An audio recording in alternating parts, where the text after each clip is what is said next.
समस्त श्रद्धालु भक्तजनों को सादर नमन। चलिए श्री दुर्गा सप्तशती के पाठ के कुछ और चमत्कार आप सभी के सम्मुख में वर्णित करती हूँ। जैसा मैंने पहले भी बताया है कि मैंने ये सारे संस्मरण आपको पढ़कर सुनाए हैं कल्याण पत्रिका के श्री कृपानुभूति अंक से।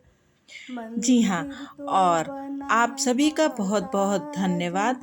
मैं एक बात इस वीडियो के पूर्व अवश्य कहना चाहती हूँ कि इस वीडियो में आप पीछे जो देवी माँ का भजन सुन रहे हैं वो भजन मेरी बड़ी बहन ने गाया है और ये भजन मेरी माता जी का बड़ा प्रिय भजन था, या इसको गीत कह सकते हैं।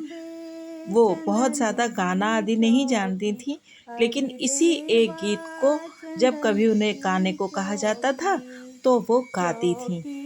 तो ये मेरी मामा की सुपुत्री हैं श्रीमती पूनम शुक्ला जी, जिन्होंने आप सबके सम्मुख इसे प्रस्तुत किया है। और आप सभी को मेरे साथ बने रहने के लिए बहुत बहुत धन्यवाद, क्योंकि मैं ज़्यादा ना तो वीडियो बनाना जानती हूँ और ना ही बहुत अधिक कुछ टेक्निकल चीज़ें जानती हूँ। बस प्रभु की कृपा से थोड़ा बहुत कुछ कर लेती हूँ, लेकिन आप लोग सुन रहे हैं तो बहुत अच्छा लगता है। बहुत बहुत धन्यवाद। ये पहला संस्मरण है श्री सुमेश्वर जी मिश्र का। इसका शीर्षक है श्री दुर्गा कवच का प्रभाव।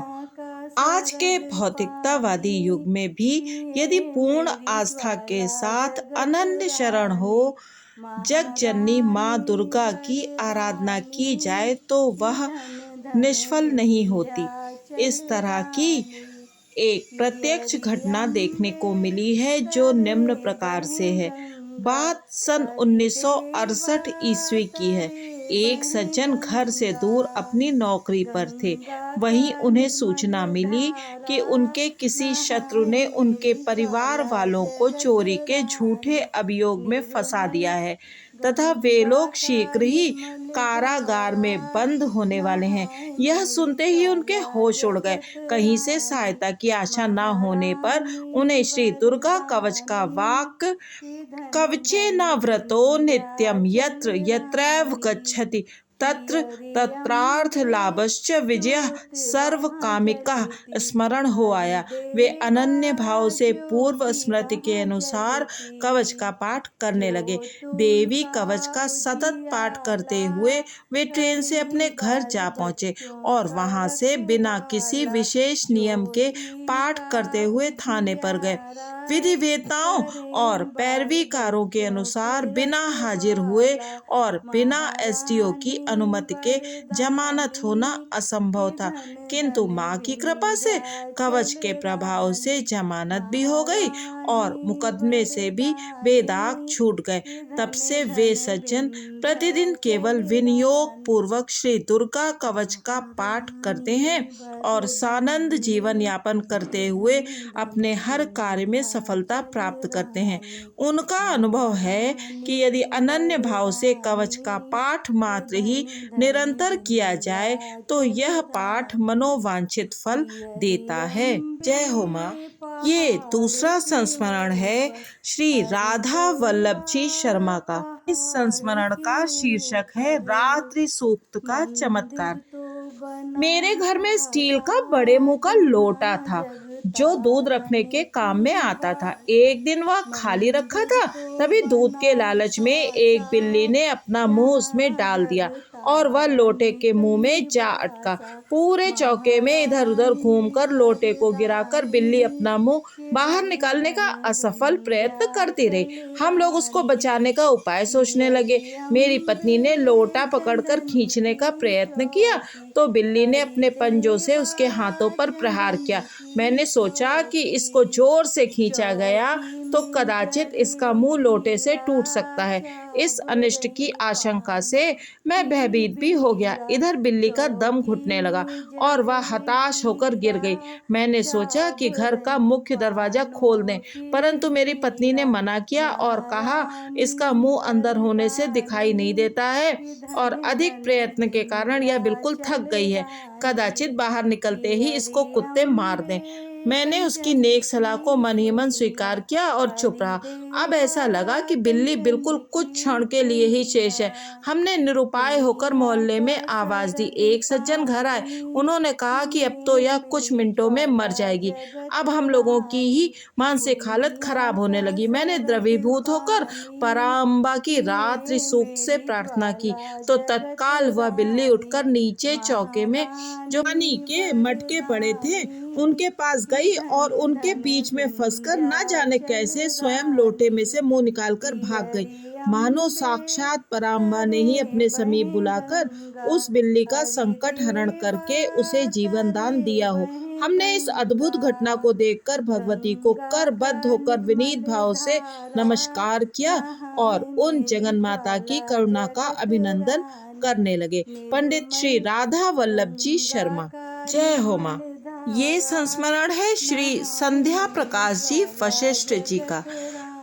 शीर्षक नवार्ण मंत्र के प्रभाव से जीवन रक्षा। घटना जून 1970 ईस्वी की है। मेरा 22 वर्षीय छोटा भाई एक प्राइवेट कंपनी में ट्रक ड्राइवर था। प्रतिदिन की तरह एक रात को जब वह अपने कार्य पर से काफी देर से लौटा तो बोल नहीं पा रहा था। पूछने पर संकेत से पता चला कि उसका गला बंद हो गया है। मैंने कुछ घरेलू उपचारों के बाद स्थानीय डॉक्टर, हकीम तथा वैद्यराज को बुलाया। सबने भिन्न भिन्न राय दी। डॉक्टर ने कहा कि इसने किसी विषैली वस्तु का सेवन कर लिया है, परंतु ऐसा कुछ नहीं था। मैंने उस समय कोई अन्य उपचार आरंभ न करके 1 चम्मच बादाम दूध में मिलाकर पिलाया तो वह उस रात को सो सका। दूसरे दिन विशेषज्ञों ने गले का फोड़ा बताया और ऑपरेशन की राय दी। मैंने उसकी कंपनी के मालिक को फोन किया। उन्होंने अपने पारिवारिक चिकित्सक के औषधालय में उसे भर्ती करवा दिया। विशेष परीक्षण और 1 सप्ताह के उपचार के बाद भी जब उसके कष्ट में थोड़ा सा भी अंतर ना पड़ा तो सारा परिवार व्याकुल हो उठा और लड़का भी नली की सहायता से खुराक देने तथा एक दिन में कई इंजेक्शनों के लगने से परेशान हो उठा। अंत में ग्लूकोज और ऑक्सीजन की राय भी दी गई। मैं परिवार वालों को धैर्य रखाता हुआ भी स्वयं अपना धैर्य खो बैठा था। अंत में वहां के उपचार से निराश हो डॉक्टर से निदान तथा उपचार संबंधी विवरण लेकर अमृतसर ले जाने के लिए प्रस्तुत हो गया। परंतु इस अवधि में मैं स्वयं उसके पास बैठकर नवार्ण मंत्र ओम ऐम ह्रीं क्लीं चामुंडाय विचे का जप करता रहा एवं प्रतिदिन देवी का चरणामृत उसे पिलाता रहा। साथ ही भगवती जगदम्बा से उसके जीवन की रक्षा के लिए आर्त भाव से मूक प्रार्थना भी करता रहा। अपने पूर्व निश्चयानुसार पूर्ण रूपेण भगवती का आश्रय लेकर उन्हीं का स्मरण करता हुआ मैं उसे साथ में लेकर अमृतसर रवाना हो गया।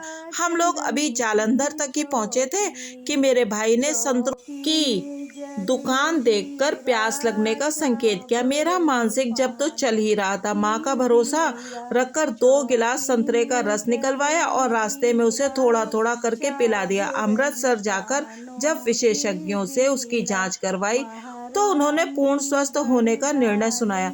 मेरे हर्ष की कोई सीमा न रही। शाम को उसे खिचड़ी का भोजन दिया गया। उसका रुका हुआ कंठ अब खुल गया था। बोलने में भी अब उसे कोई कठिनाई न थी। मेरा चिंतातुर परिवार भी जो अब तक अमृतसर पहुंच चुका था प्रसन्नता से सहसा खिल उठा। भगवती की अनुकंपा से हम सब लोग फिर हंसते हुए घर वापस लौट आए। उसके बाद फिर कभी उसे इस प्रकार का कोई कष्ट नहीं हुआ। हमारे परिवार के लिए देवी जी की कृपा और इस चमत्कारिक मंत्र के अद्भुत प्रभाव का यह संस्मरण सदा चिरस्मरणीय तथा प्रेरक बना रहेगा। श्री संध्या प्रकाश जी वशिष्ठ। जय हो मां। और अब एक संस्मरण माता तुलसी जी के प्रभाव का। ये संस्मरण है श्री झारखंडी प्रसाद जी का, जिसका शीर्षक है जगन माता तुलसी जी की असीम कृपा। यह घटना अप्रैल सन 2021 की है। उस समय वैश्विक महामारी कोरोना का प्रभाव चरम पर था। उस काल में घर से बाहर निकलना पड़े तो लोग भयभीत हो जाते थे। मेरा छोटा बेटा समीर कोडरमा में शिक्षक है, अतः उसे विद्यालय पहुंचाना अनिवार्य था। एक दिन वह कोरोना से संक्रमित हो गया। इस व्याधि की गंभीरता के कारण हमारा पूरा परिवार भयाक्रांत हो उठा। आरंभ में बेटे को सावधानी पूर्वक हमने घर में ही अलग कमरे में रखा। कुछ दिन तो ठीक रहा, पर एक दिन अकस्मात उसका ऑक्सीजन लेवल घटने लगा और अब तब की स्थिति बन गई। बेहोश होकर मुझे उसको क्वारंटाइन सेंटर में एडमिट करना पड़ा। रोगी के साथ किसी को रहने की अनुमति नहीं थी, अतः लाचार होकर भगवान के भरोसे उसे अकेला छोड़कर घर आ गया। मुझे कुछ सूझ ही नहीं रहा था। ऐसी दशा में निरुपाय होकर मैं विष्णु प्रिया श्री तुलसी जी के चौरे के पास गया और आंखें मूंदकर आर्त भाव से उनसे प्रार्थना करने लगा। प्रार्थना करते करते मुझे ऐसा लगा मानो कोई ज्योति पुंज प्रकट हुआ है और उससे निकलकर किसी ने कहा है कि तुम क्यों चिंता कर रहे हो, मैं वहीं जा रही हूँ। जब मैंने आंखें खोली तो वहां कुछ भी नहीं था। मैं निरंतर प्रार्थना में लगा रहा और कुछ ही दिनों में मेरा बेटा स्वस्थ होकर घर आ गया। बेटे ने आकर अस्पताल की स्थिति बताई कि वहां प्रतिदिन मेरे कक्ष से कोरोना पॉजिटिव लोगों के शव निकाले जाते थे। मेरा भी जीवन संकटापन्न था, किंतु भगवत कृपा से ही उस भयावह दशा से मेरा परित्राण हो सका। मैंने भगवती तुलसी को बारंबार प्रणाम किया, जिनकी कृपा से मेरे पुत्र की प्राण रक्षा हो सकी। जय हो माता तुलसी। तो ये सारे संस्मरण कल्याण से मैंने लिए हैं और भगवान पर हमें पूर्ण विश्वास रखना चाहिए। और देवी माता तो सदैव चमत्कार करती ही रहती हैं। जब जब हम परेशानी में पड़ जाते हैं तो वो देवी मैया ही हैं जो अपने भक्तों का और अपने बच्चों का सदैव ध्यान रखती हैं। जय हो देवी माँ। आप सभी को नवरात्र की बहुत बहुत शुभकामनाएं।